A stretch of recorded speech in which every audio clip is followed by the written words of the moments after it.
I've been asked to make a video on side decking. I'm going to be straight hell honest with you.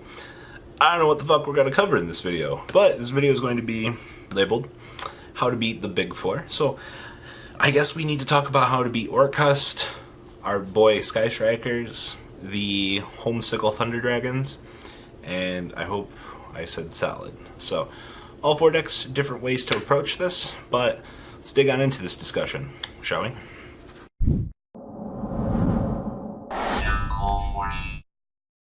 The format goes, the format shifts in trends, and this is really a big one.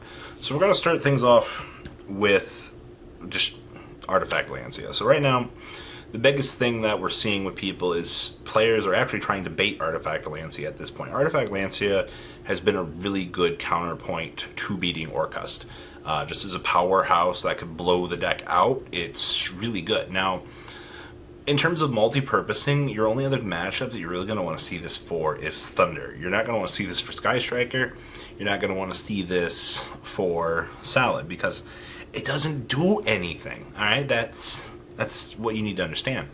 You know, Orcust, you play the game two ways right now. You either attempt to break their board after everything's laid out, or you prevent them from making their board. That's the simplest way to go about it. So, Lancia being the probably best card out of Orcust, just to not have to deal with their interruptions, is big. Now, also against Orcust, I do bring up Sphere Mode. Your trade-off is you lose your fucking normal summon, fucking big whoop-de-doo at this fucking point in time.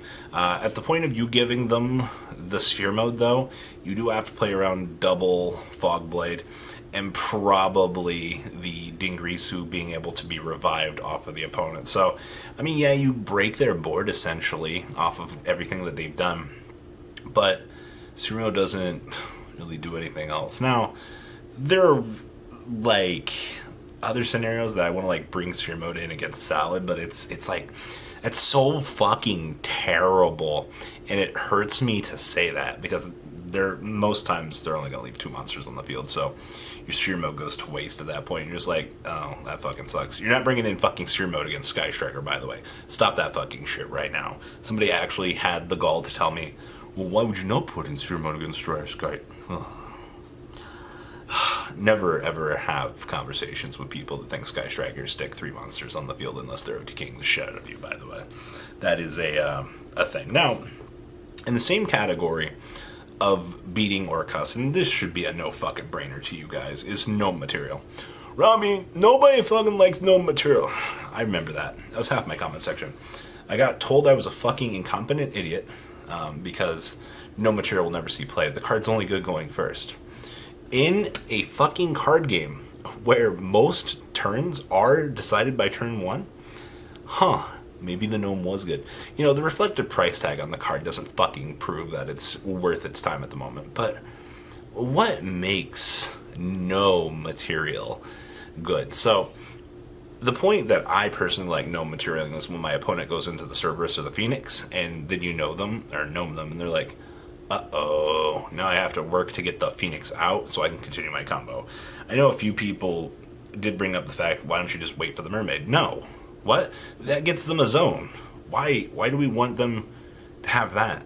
That's not what we came here for, honestly. Letting my opponent be able to combo off in any fucking rationale? Like, no thank you. Gnome is good against Sky Striker, turn one, if you're able to stick it on whatever Sky Striker they bring out, but I'm going to be honest with you, it's not good against Sky Striker. You can do it, you can, but it's not good. Just like Sky Striker going first isn't good at the moment. Having to go end phase Shizuku, do her thing, not good at the moment. So, there's that. Now, what the fuck are we supposed to bring in against Salad and Sky Striker and all of these other decks? Because, Robbie, you've only really fucking talked about the fun stuff. So, first up, NAWCQ is the best anti-fucking anything fun back row killer. Pendulum, normal summon NAWCQ. Fucking Orcust, normal summon. Combo, OTK my opponent. Thunder, normal summon, NAWCQ, win the game. It is very easy to beat Sky Striker. Like, of all of the decks sitting at the dinner table, it's so fucking easy. Also, normal summon NAWCQ against the Salamangreat is actually not bad, as long as you can bait out the negation.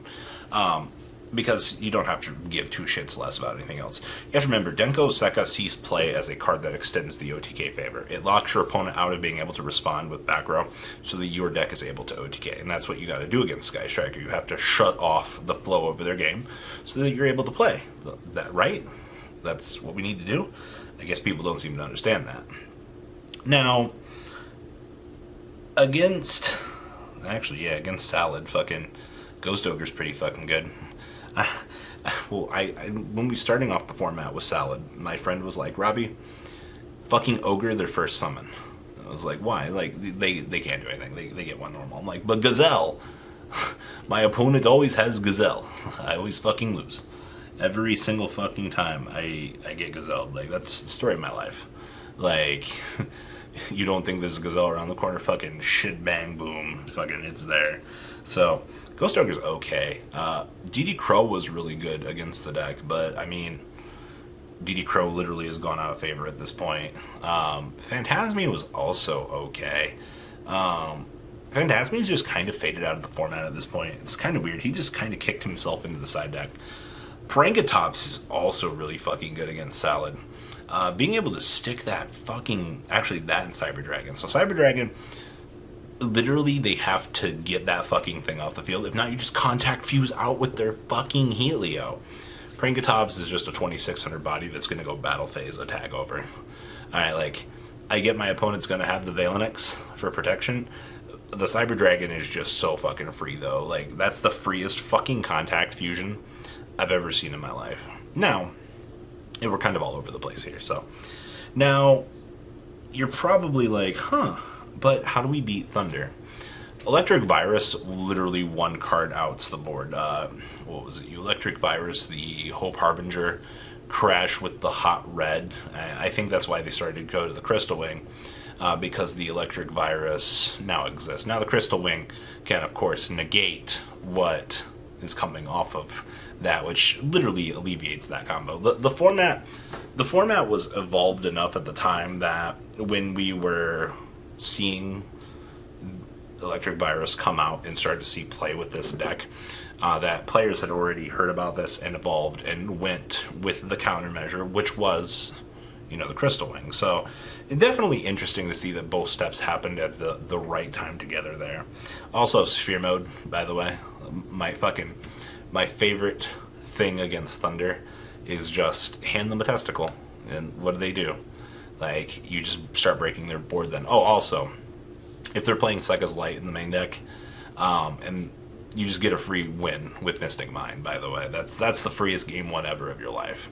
If your opponent is, in fact, playing Thunder with the full entourage of bullshit, Mystic Mine, so fucking free, by the way.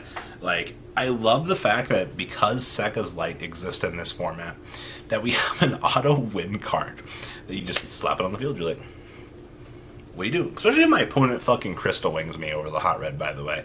So, if I'm a Sky Striker player, and I get Hope Harbingered, I get the whole Thunderboard, and I'm just like, okay, cool. Afterburners the fucking thing. Attempt to burn off the negation. Stick the Mystic Mine. You win. Widow Anchor, the fucking Hope Harbinger. Literally. Mystic Mine in itself as a fucking win con is so ridiculous. So, as you can clearly tell, and the way that this format has shaped up at this fucking point, you have a lot of options available to you. Literally. And of course, not every deck is going to be able to do this. A lot of decks are taking these precautionary measures already to the format. Fucking, you've got decks over here that are maining fucking Mystic Mine, alright? Because they're a counter to the meta in the main deck, alright? And it doesn't hinder you in any way. It's like, if your opponent wants to win the game, fucking please, out my mind. I welcome it. Please do. Now, obviously you've got Twin Twister for things like Solid Sky Striker. You've got the dummy choices, I'm going to call them, like the obligatory, Twin Twisters for Sky Striker. Yeah, it's things like that, but it's things like NAWCQ and other card choices that I guess people don't really know which way to head with them, and that's understandable, and that's what we're here for. So, guys, what do you think about this little discussion? Please leave a comment down below. My thoughts are all scattered all over the place because I didn't have any direction going into this video. I just wanted to talk about side deck choices going into the NAWCQ. So, what do you guys expect to happen? I hope this advice finds you guys well, and well, guys, I'll catch you on the flip side. Peace out. The ride never, well, truly ends. Thank you, patrons. Without you guys, I don't know what I'd be wearing in these videos. I might be a truffle shuffle incident all over again. Guys, please also check out VanCole40 for some awesome Vanguard content. Some other interesting stuff you might find up here on the left or in the description as well. Thanks for watching.